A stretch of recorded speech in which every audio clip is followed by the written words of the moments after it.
Terima kasih Anda masih mendengarkan 102,8 Mesra FM. Mesranya musik dan informasi. Ya, assalamualaikum warahmatullahi wabarakatuh dan selamat pagi Insan Mesra. Alhamdulillah pagi hari ini edisi siar hari Jumat tanggal 25 April atau 26 Syawal 1446 Hijriah. Saya hadir kembali di ruang dengar Insan Mesra semuanya. Yang mana diputar ke Sitam Mesra. Ini. Menemani Insan Mesra di 102,8 Mesra FM, mesranya musik dan informasi. Dan untuk siaran kami, kalian juga boleh dengarkan ya melalui streaming di www.radiomesra.com, dan sekarang ini kita juga sudah live di Facebook Mesra Radio Parepare. Insan Mesra, kita di acara Dai Dialog Agama Islam yang kembali hadir di ruang dengar Insan Mesra. Kita belajar bersama di acara ini bersama dengan Bapak narasumber yang sudah hadir di depan saya, Bapak Ustaz Muhammad Rosidin BAMA. Dan untuk materi kita hari ini sepertinya masih berkelanjutan ini ya, yaitu durasi dan bacaan rakaat pertama dan kedua Al-Fatihahnya, makmum dan imam, kesunahan-kesunahan dalam sholat part kelima bersama Bapak Ustaz Muhammad Rosidin BAMA. Beliau ini adalah alumnus Binoria University Internasional Karachi, Pakistan. Beliau juga ini pernah belajar di pesantren Sirajul Muhlasin Payaman 2 Kerincing, Secang, Magelang, Jawa Tengah. Beliau bermazhab Syafi'i, pemilik sanad hadis Kutubus Sita, kemudian alumni standarisasi Dai Majelis Ulama Indonesia, pengajar kitab-kitab pesantren, kitab kuning dan kitab gundul, fikih, hadis, tafsir, nahwu Arab, tauhid dan lain-lain.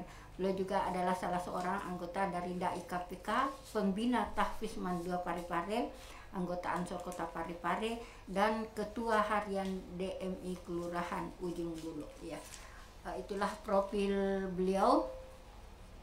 Dan Insan Mesra, kita berharap mudah-mudahan pagi hari ini semuanya tetap dalam kondisi prima, sehat walafiat, selalu di bawah lindungan bimbingan Allah Subhanahu wa Ta'ala, memperbanyak sholawat kepada Rasulullah Sallallahu Alaihi Wasallam.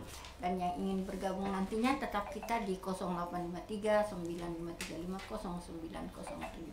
Baik, saya menyapa Pak Ustadz dulu. Assalamualaikum Ustadz. Waalaikumsalam warahmatullahi wabarakatuh. Iya, apa kabar Ustadz? Ya, alhamdulillahirobbilalamin. Insyaallah baik-baik saja.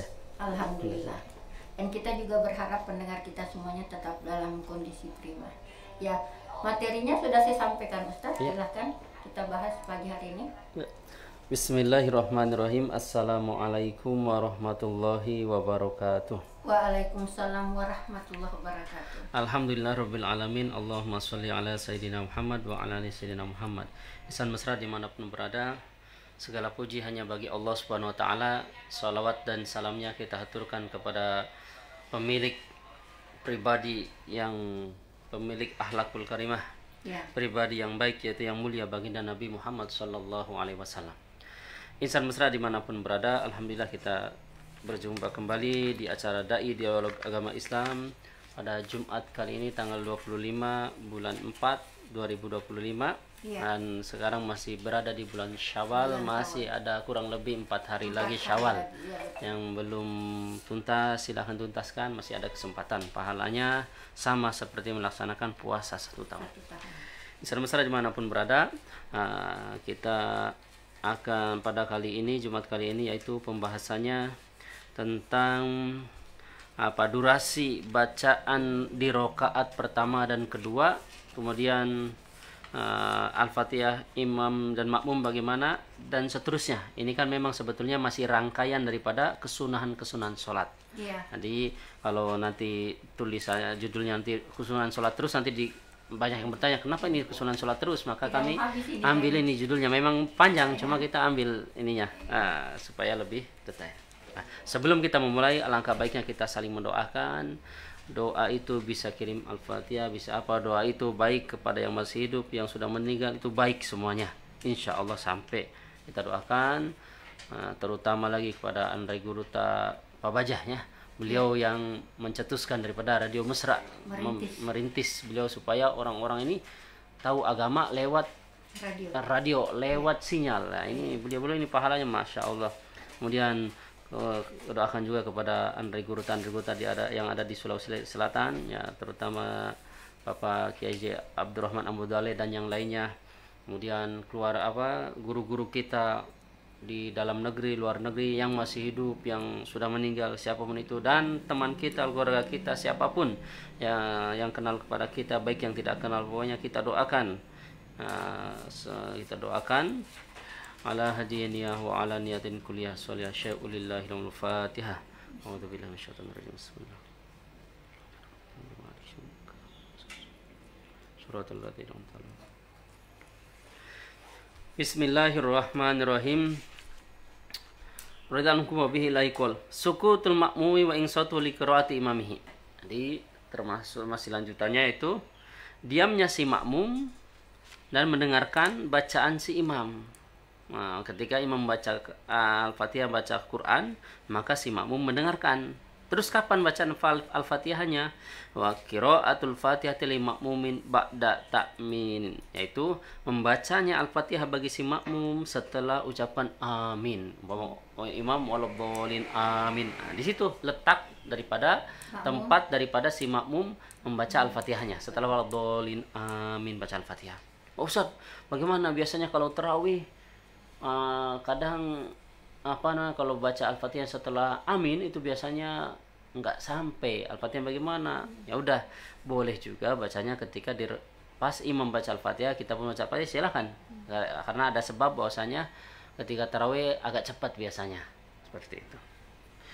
Kemudian yang selanjutnya tatwilur raqatil ula ala tsaniyah. Ai tatwilul qiraati faqat. Maksudnya memanjangkan, maksudnya rokaat bacaan Al-Quran di rokaat pertama itu sunnahnya lebih panjang daripada bacaan Quran di rokaat kedua. Nah, berarti itu di rokaat pertama andaikan mau baca Qul ya ayyuhal kafirun.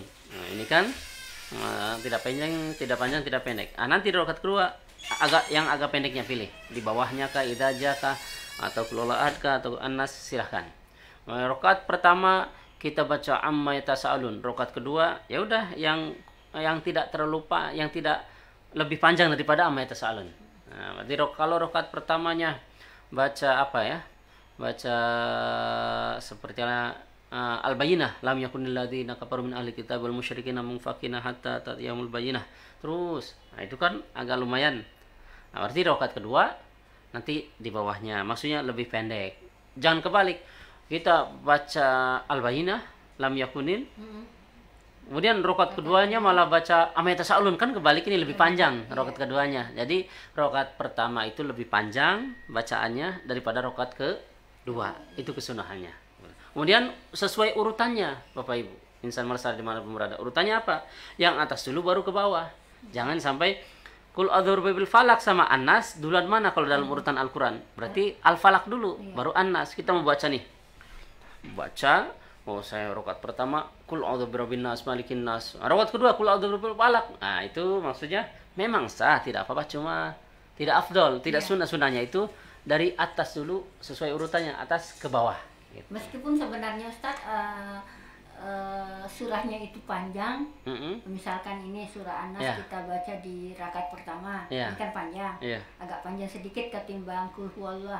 Sementara bagaimana ini Ustaz? Ya, jadi kan biasanya kadang ada di urutan yang pertama dia lebih pendek, ya betul. Bawahnya lebih panjang. Bagaimana? Nah, jadi kan seperti halnya contohnya wal asri kan pendek. Di bawahnya kan bisa ada al-lumazah, wailul likulli lumazah lebih panjang. Bagaimana? Maka sebagian ulama itu menertibkan, maksudnya tetap kesunahnya itu yang mana yang duluan itu lebih utama. Dan ulama juga menetapkan hukum bahwasanya rakaat pertama lebih panjang daripada rakaat kedua. Maka untuk menyatukan ini dalam kaidah fikihnya al-khuruju minal hilaf mustahabun. Keluar dari hilaf itu dianjurkan. Maksudnya keluar dari perbedaan lebih bagus. Contohnya tadi kan yang betul semua ini ulama mengatakan bahwasanya dalam runtutan hukum fikih kan seperti afdalnya urutan sesuai urutan, yang atas dulu baru ke bawah. Tapi ulama sebagainya, walaupun iya memang betul urutan yang atas dulu tapi yang bawah, tapi dilihat mana yang panjang dulu, baru yang ininya yang pendek. Nah, makanya supaya menyatukan lebih baik keluar dari hilaf, maksudnya kita pilih. Nah, rakaat pertama pilih yang panjang yang urutan atas, rakaat kedua yang pendek tapi urutan bawah, seperti itu. Kalaupun terpaksa ternyata kita ternyata saya wal asri rakaat kedua sudah terlanjur baca kuliah ataupun sudah terlanjur baca al-Humazah, ya udah tidak apa-apa juga, cuma sunatnya urutan. Kan kita juga dapat pahala kesunahan karena sesuai urutannya. Kalau ambil dari sudut pandang itu, sudut pandang yang bahwasanya urutannya dari atas dulu. Kemudian kalau mau ambil dari sudut pandang lebih panjang dulu, ya tidak masuk karena lebih panjang yang awal, baru rakaat kedua lebih pendek. Maka lebih bagus pilih kita pas rakaat pertama pilih yang urutan atas tapi yang agak panjang. Rakaat kedua berarti pilih yang mana yang agak pendek, seperti itu kesunahannya. Artinya misalkan Ustaz, kalau kita tidak mengikuti kesunahan itu bukan berarti sholat kita batal ya, atau tetap sah. Iya. Baik, ada yang pakai teleponnya Ustaz, saya coba terima ya. Ya, halo. Assalamualaikum warahmatullahi wabarakatuh. Waalaikumsalam warahmatullahi wabarakatuh. Waalaikumsalam warahmatullahi wabarakatuh. Dengan siapa ini, Pak? Iya, Pak Ustaz. Terkait tema hari ini, itu bacaan yang rakaat pertama dan rakaat kedua. Tapi begini Pak Ustaz, ini rata-rata kan imam-imam muda ini hafalan 30 juz. Ada beberapa masjid mereka jarang sekali membaca surat-surat pendek. Iya, betul. Nah, pada mulai rakaat pertama sampai dengan maupun rakaat kedua, Iya. seakan-akan dia tidak mau baca ayat pendek. Saya kan ini habis 30 juz. Iya, alhamdulillah. Iya. Walaupun tidak begitu ya. Iya, betul.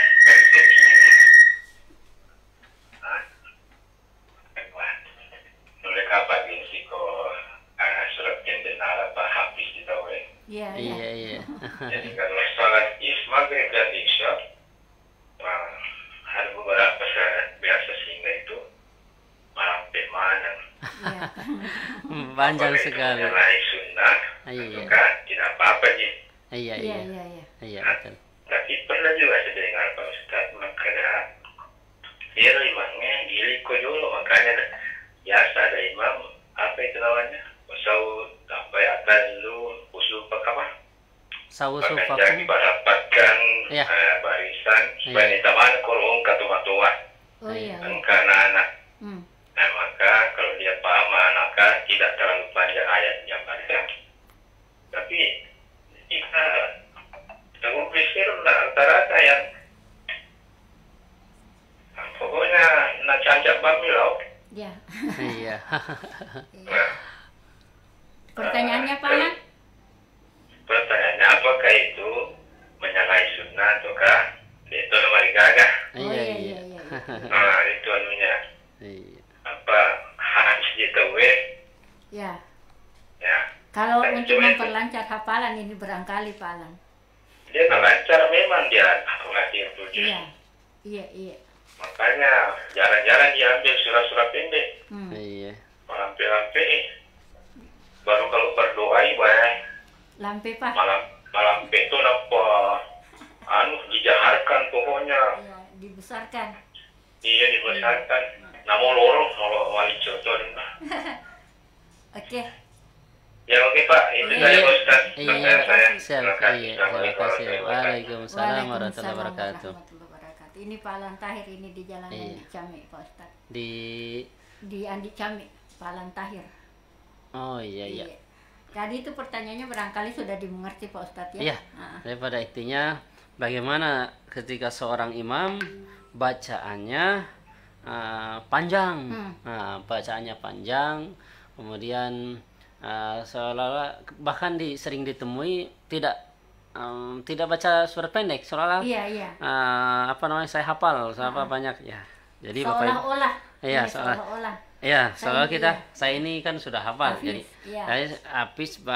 Kalau dalam tingkat pesantren Bapak Ibu, kalau di tingkat pesantren itu namanya Hafiz itu harus 30 juz dan mutskin. Apa itu, Ustaz? Mutskin itu ya betul hafalannya lancar. Oh, iya, Mau iya. dibacakan ini, lanjutkan. Oh, bacakan ini, lanjutkan. Bisa mutskin. Nah, tapi ya kebanyakan memang sudah menyelesaikan hafalannya. Menyelesaikan hafalan maksudnya sudah store hafalan. Sudah store hafalan nih. Saya besok halaman ini, besok halaman ini, besok halaman ini. Sudah selesai 30 juz itu. Tapi store hafalan. Itu namanya. Menyetorkan hafalan. Sudah pernah hafal, sudah pernah menyetorkan.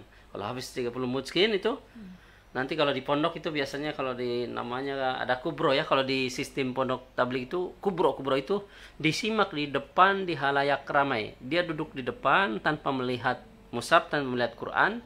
Di depannya itu santri sama ustadz mengoreksi betul enggaknya. Biasanya dari badak subuh sampai malam. Paling dia istirahat ketika mau berak, mau ke WC, mau apa saja. Selain itu balik lagi langsung. Disimak sampai 30 juz selesai. Itu duduk situ. Dan ada juga yang seperti itu, kalau tidak diulang-ulang lupa juga. Itu Al-Quran itu cepat dihafal tapi mudah hilang. Seperti halnya kata Nabi, lebih cepat daripada unta yang diikat, lepas daripada talinya. Seperti itu. Nah, itu intinya gini, Bapak Ibu yang dirahmati Allah Subhanahu wa taala. Memang kesunahnya itu, sunnahnya Bapak Ibu tadi yang pertanyaannya itu bagaimana imam yang panjang apa sesuai sunnah atau tidak, terus kadang juga tidak membaca surat pendek. Memang Bapak Ibu yang dirahmati Allah Subhanahu wa taala, sunnahnya bahkan lebih afdol mana baca surat pendek daripada potongan-potongan ayat. Iya. Lebih afdol baca surat pendek satu full surat sampai selesai Utuh ya. daripada potongan-potongan surat. Itu keafdolannya ya, kalau bicara afdolnya. Seperti halnya saya baca Qul Huwallahu Ahad. Satu full sampai selesai. Qul Huwallahu Ahad, Allahu Samad, lam yalid wa lam yulad wa lam yakul lahu kufuwan ahad. Selesai kan? Full satu surat. Ini lebih afdol daripada saya baca ayat kursi, Allahu la ilaha illa huwal hayyul qayyum la ta'khudhuhu sinatun. Walaupun sampai selesai ini kan itu masih potongan-potongan ayat. Tidak selesai, tidak satu surat full. Betul. Ini lebih afdol yang baca satu surat full daripada baca potongan-potongan ayat. Itu sunnahnya ya, itu keafdolannya. Tapi kalau saya mau niat murojaah, ya boleh niat murojaah itu kan mengulang-ulang hafalan dia. Ya udah niatnya mengulang-ulang hafalan dia. Tanyakan kepada hati-hati ya itu sebetulnya kan semua manusia diuji.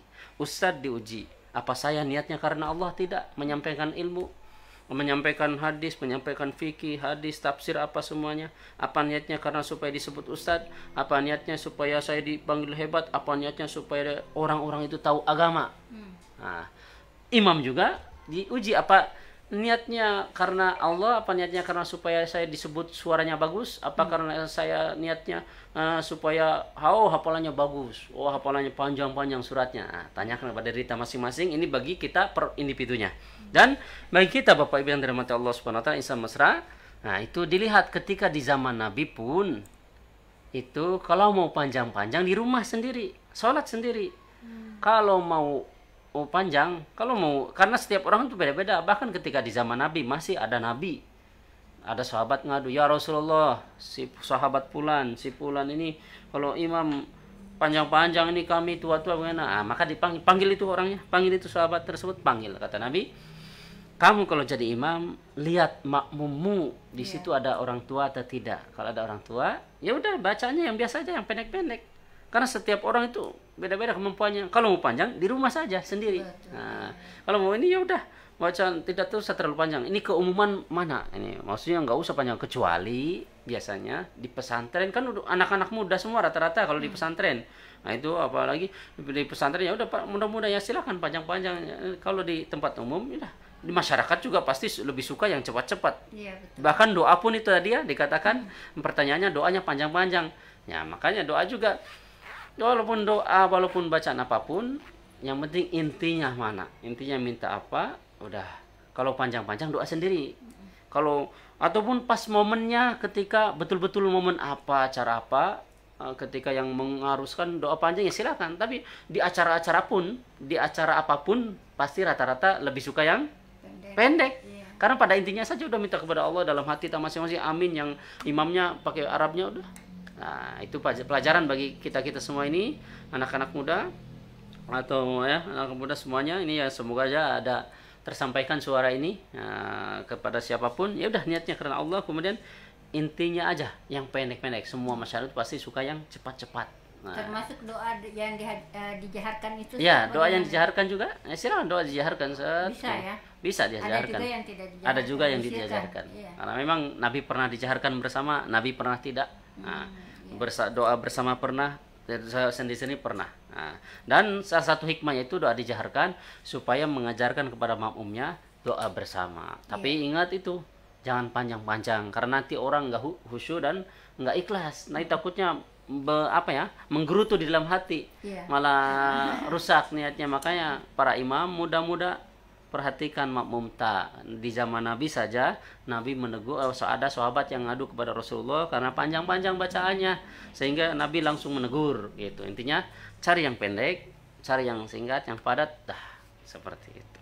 Iya.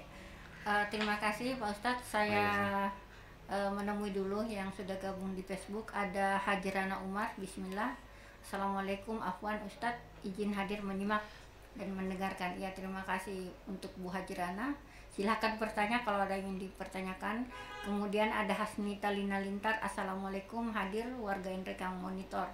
Terima kasih untuk Hasnita Lina Lintar. Kemudian Esti Kuswardan, Ibu Esti, maaf mau bertanya Ustadz, bolehkah posting kegiatan ibadah di media sosial? Ya, jadi Bapak Ibu yang dirahmati Allah Subhanahu wa taala, jadi pada dasarnya kan apapun itu ibadah, apapun yang hubungannya dengan Allah, jangankan tidak usah posting. Kita maksudnya jangan posting ini. Kita ibadah biasa saja tanpa foto, tanpa apa. Niatnya apa? Kalau kita niat, saya supaya dilihat mertua, saya supaya dilihat calon mertua, ada calon saya di sana. Ini pun udah tidak boleh. Maksudnya udah berarti syirik. Beribadah sama-sama beribadah tapi menyertakan selain Allah juga. Nah, tapi ketika seperti itu kita ingat lagi pada Allah, ya Allah istighfar, ya Allah maaf, ya Allah luruskan hati saya, ya Allah luruskan hati saya. Di media pun Bapak Ibu yang dirahmati Allah Subhanahu wa taala tergantung niata.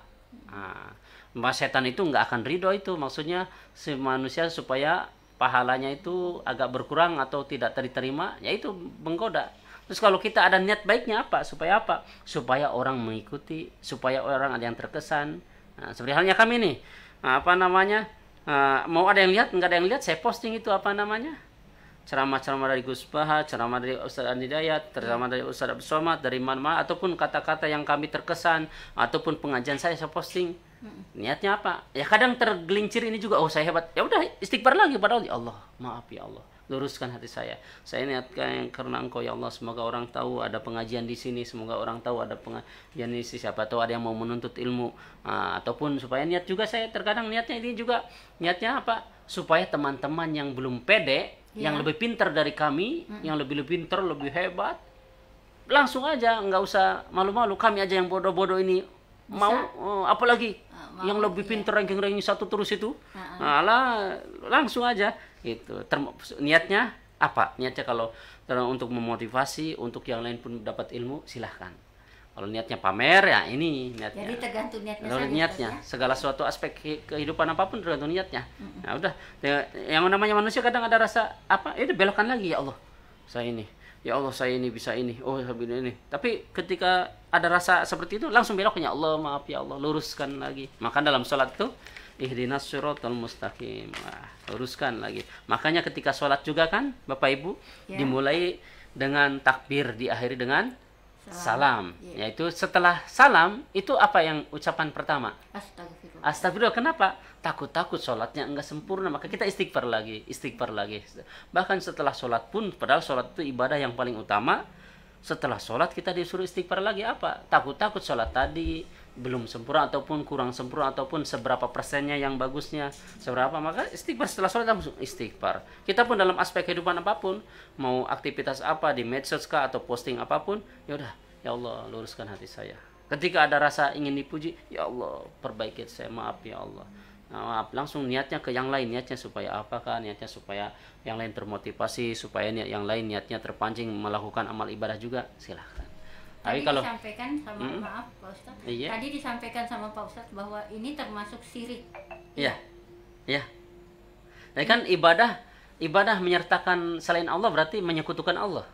Menyekutukan maksudnya ke Allah juga, ke yang lain juga. Nah, ini kalau tingkatan yang lebih ini ya, maksudnya ibadah itu apa kalau ria itu ingin dipuji, ingin dilihat. Ingin dilihat ya. Nah, ingin dilihat. Tapi kalau menyertakan karena orang lain juga, karena ada Pak Wali, saya sholat.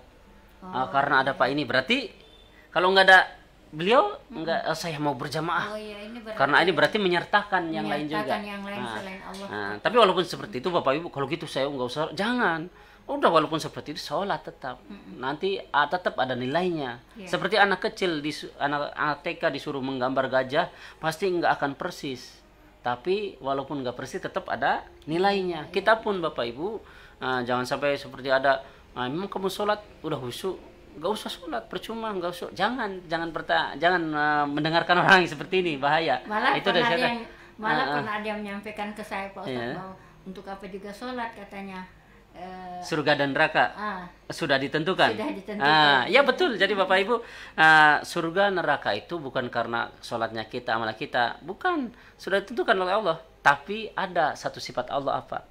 Sifatnya Allah adalah Allah tidak mengingkari janji, kan? Apa janji Allah dalam Al-Quran, dalam hadis? Yang beramal surga, yang tidak beramal naudzubillah neraka. Itu janji Allah. Pasti manusia kadang ingkar janji, tapi Allah tidak akan ingkari janji. Memang surga dan neraka sudah ditentukan oleh Allah. Percuma kamu sholat. Kalau ada yang bicarakan, percuma kamu nggak usah sholat. Surga neraka sudah ditentukan kok. Kalau walaupun kamu mabuk, walaupun kamu tidak taat, walaupun kamu mencuri, kalau kamu ahli surga. Tapi kan kita belum tahu siapa kita, ahli apa. Tapi kalau kita ibadah, nanti di akhirat ada saksinya, ada rekaman ada video ada video kita dicantum, ada usahanya, pasti akan Allah nilai. Dan janji Allah, salah satu sifat Allah adalah Maha tidak mengingkari janji. Itu dalam Al-Quran, dalam hadis, dalam agama, janji Allah apa? Yang beramal surga, yang tidak beramal neraka. Naudzubillah, udah. Nanti di akhirat kita mengharapkan daripada Allah Subhanahu wa taala saja. Janjinya Allah pasti ditunaikan. Kalau manusia kadang janjinya A, kadang prakteknya nanti, atau B, atau apa, dan seterusnya. Kembali ke ini Ustadz, pembahasan kita. Ya. Soal ini. Ya tadi Pak, jadi intinya tadi pertanyaannya, boleh posting kegiatan ibadah? Ya boleh kalau dengan niat yang betul. Kalau kita sekiranya, saya niatnya tidak bagus, ya udah nanti hapus dulu, ataupun ketika sudah niatnya bagus silahkan posting. Ataupun niatnya karena untuk memotivasi yang lain, bismillah, niatnya. Ketika terbesit lagi niat yang tidak bagus, niat supaya dilihat, supaya paham ya Allah, maaf ya Allah, ya Allah istighfar, ya Allah ampuni saya, ya Allah luruskan hati saya, dan seterusnya. Ustadz, kalau misalkan sholat duhur kan 4 rakaat. Iya.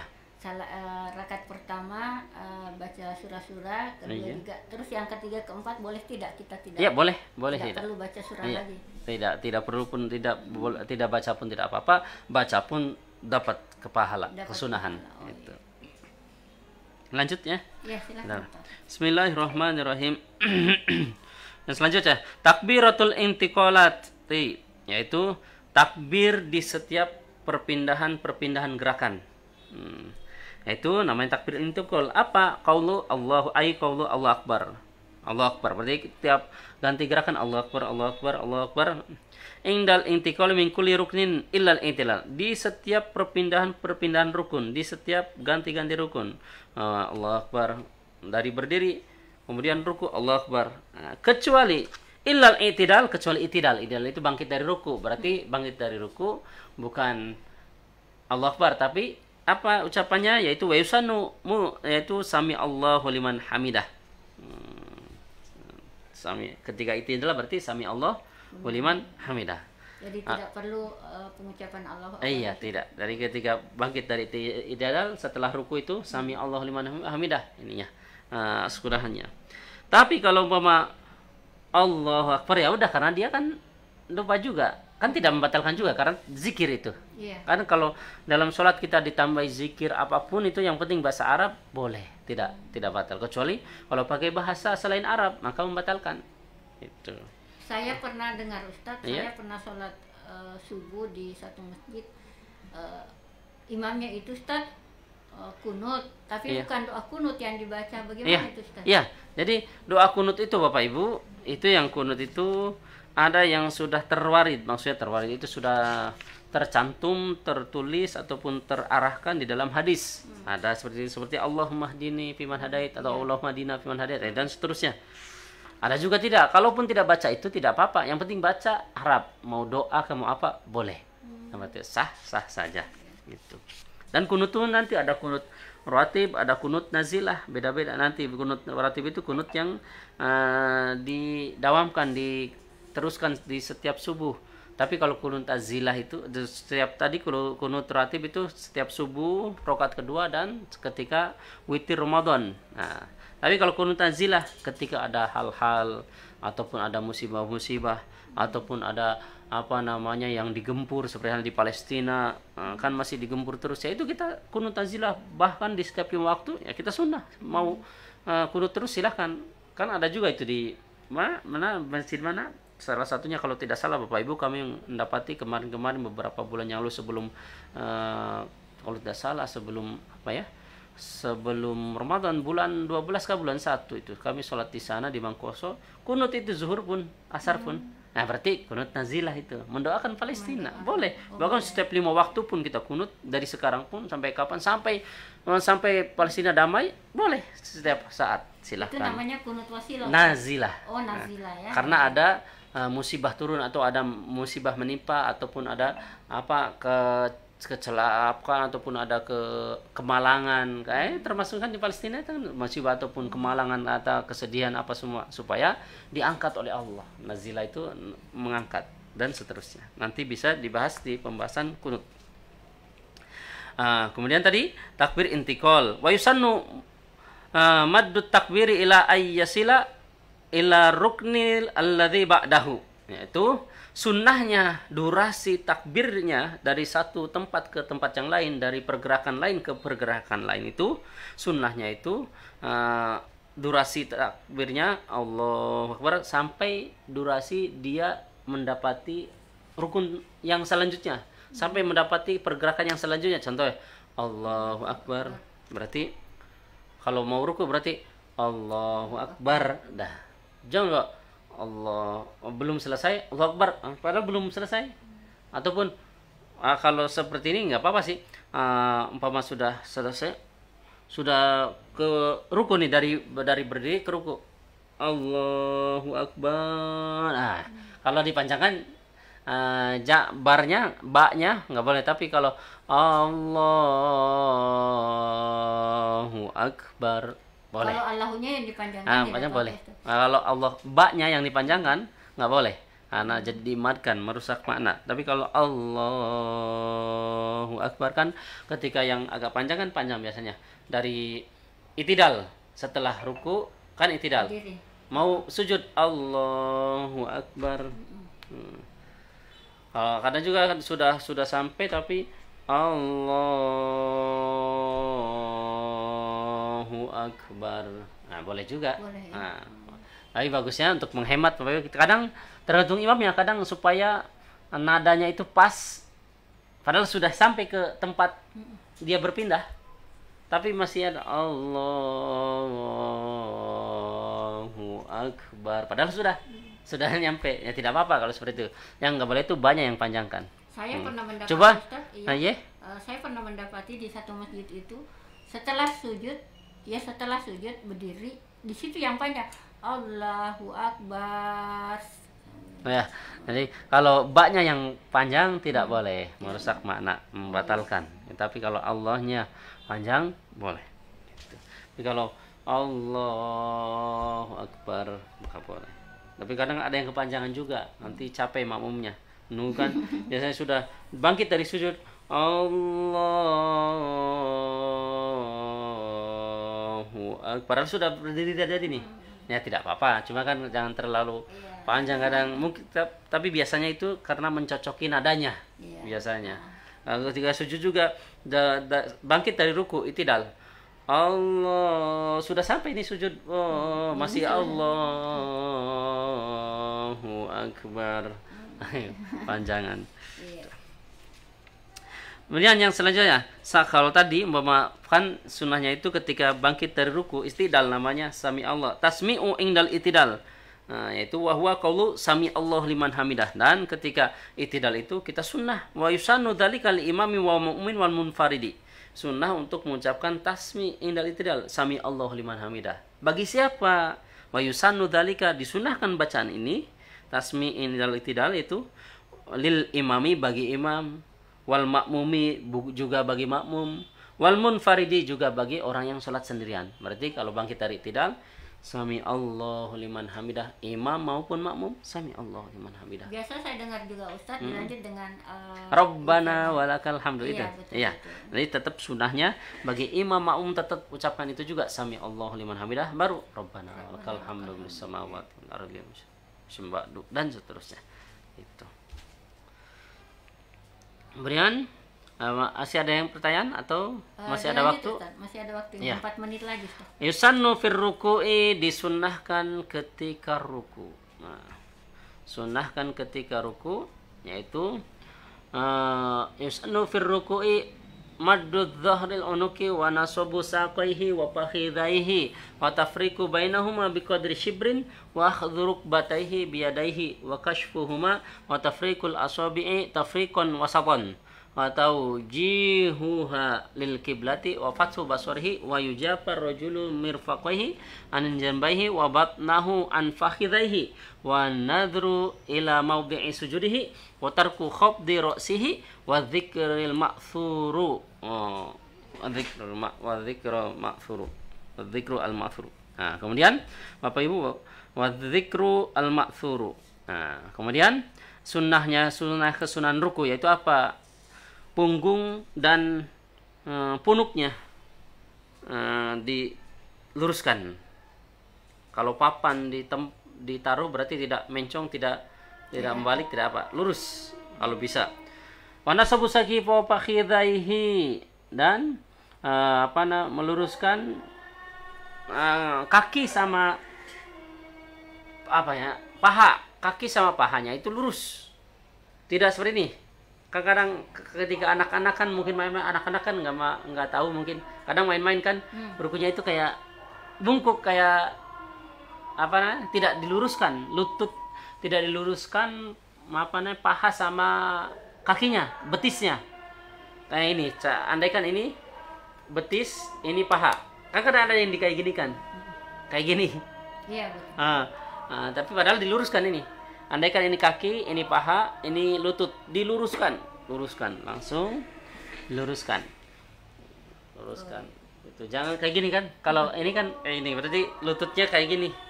Nah, tidak jangan luruskan lututnya.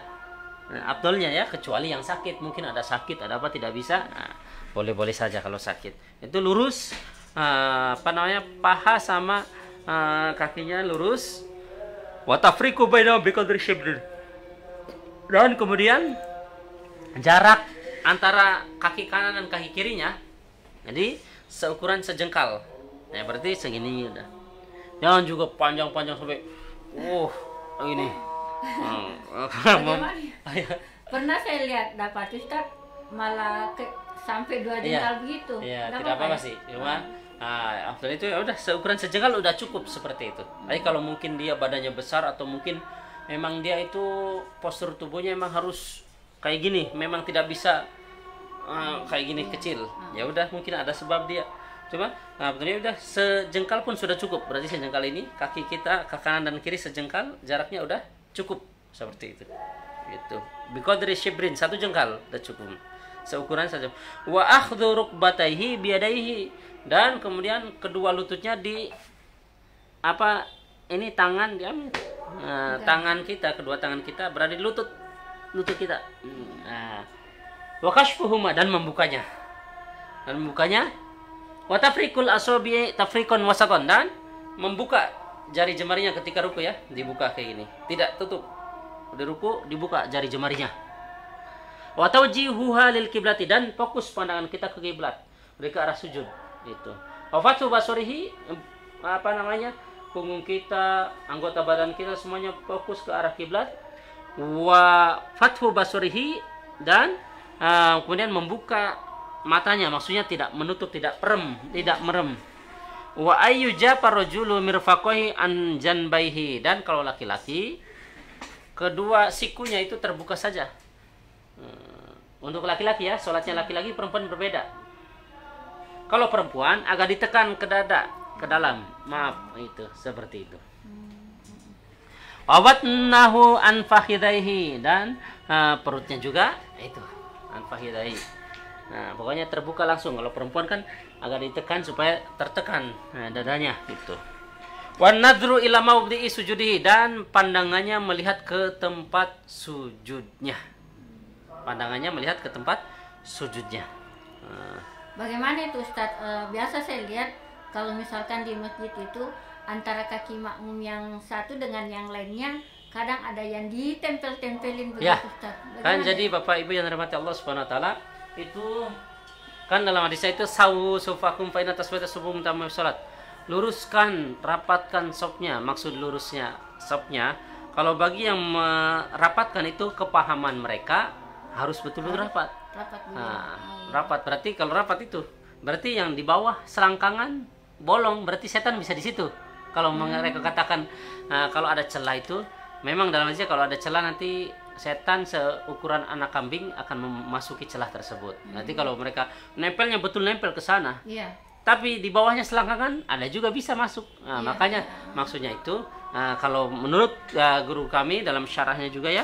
Jadi sausufakum itu maksudnya rapat dan luruskan sopnya itu. Yang penting intinya ketika angkat takbir itu tidak nempel ke orang, ya udah termasuk rapat.